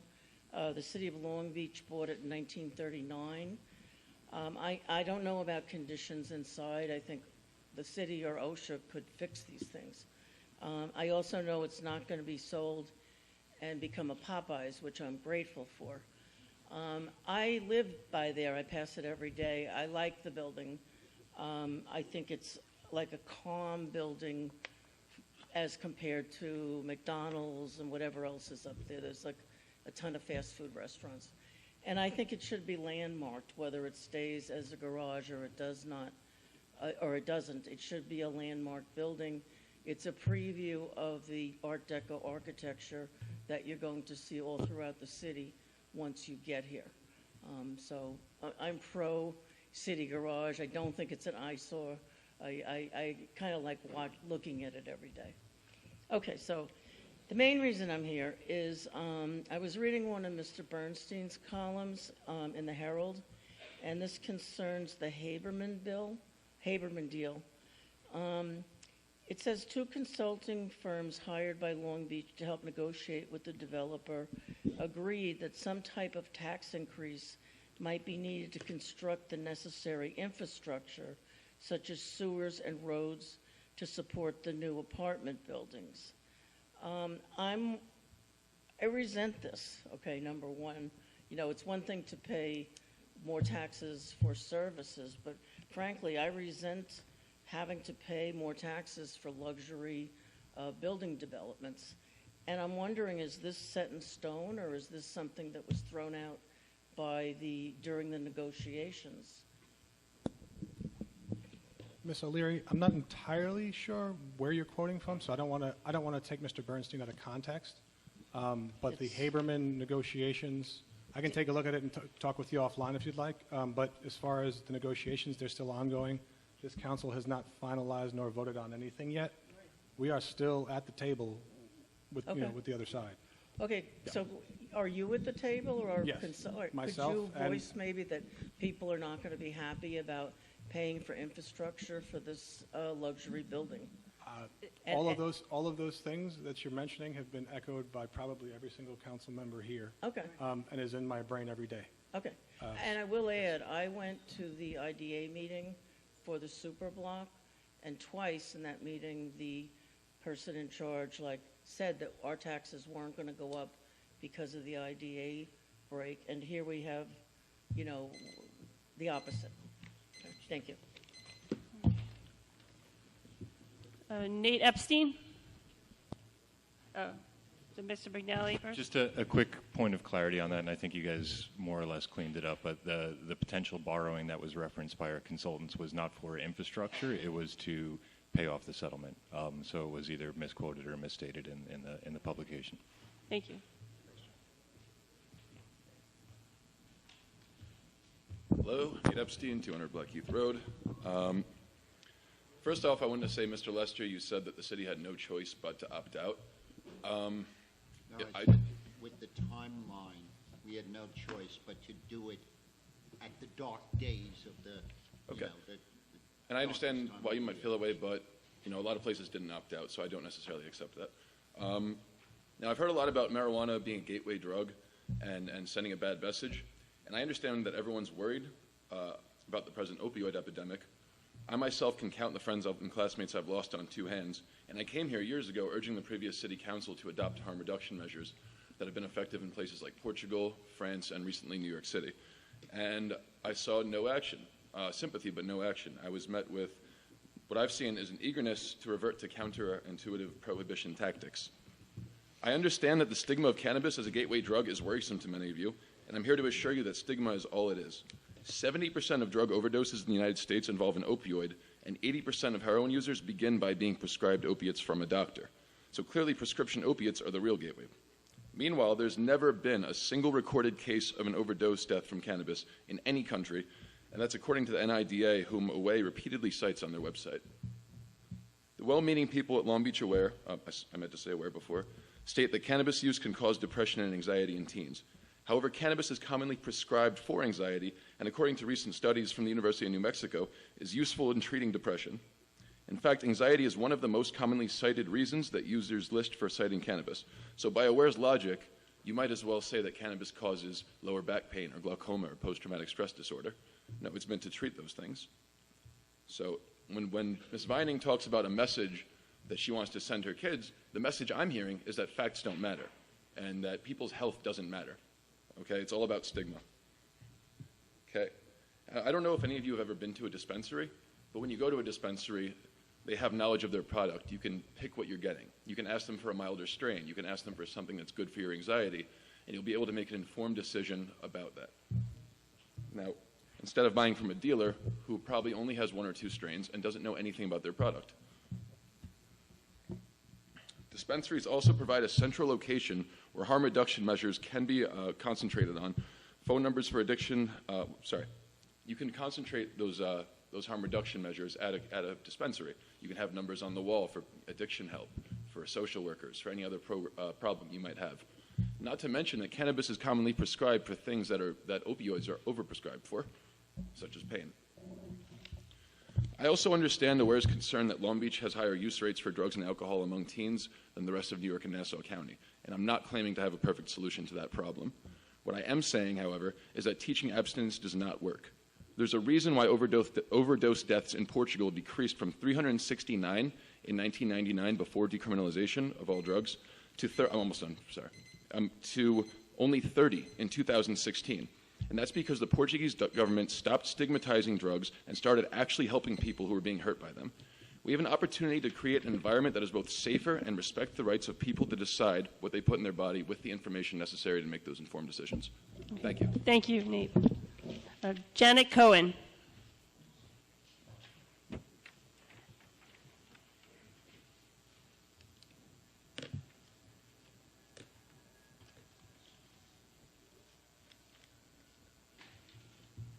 Janet Cohen, Long Beach. Can you guys hear me? No. Janet Cohen, Long Beach. Go, Okay. Janet, go. Hello, everyone. Hi. Since this is the first I'm not very good at this, but since this is the first open meeting, I'd like to congratulate, and it's great to see Roy and Tina up here, and congratulate John for winning the election. Thank you. We want to congratulate you for coming up and speaking. Oh, my God. I know. I can normally do this, in my building, but for some reason, We're I'm like friendly. shaking. Can you still hear me? Yes. Okay. Don't waste your time. No, Patty. it's Go. horrible back there because you truly can't hear. Okay. Thanks to the entire council for all their hard work, commitment, and dedication. But there are times where there may be a difference amongst you guys, and everyone needs to respect everyone's opinion. Sometimes it's very obvious what we see out there. Thank you. Thank you. And that's it. Good night. Good night, everyone. And the word of the day is... I missed out on my part of the city manager's report, so I know we didn't do one, but happy Women's History Month, everybody. Happy Mardi Gras!